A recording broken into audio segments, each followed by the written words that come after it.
Hi, I own a Kia Rio 2015. It has an issue. The issue it is that the cylinder number three has a misfire and is not working properly. First of all, I changed the coil and I replaced the spark plug. Then I cleaned the injector, but it's still the same issue.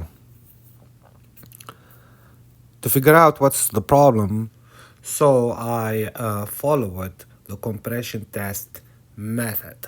The result wasn't surprising me because I got zero compression.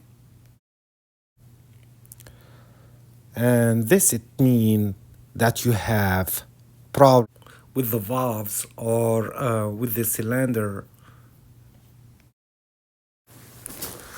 That's why I did buy a new camera to check inside and to see if there is any cracks or inlet valve is broken.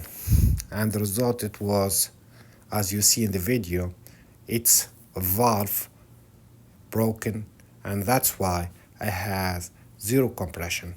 So before you proceed for any repair, if you have this kind of problem, just use camera. Buy it and try to see inside what's going on before you proceed for any repair or you go further for any repair.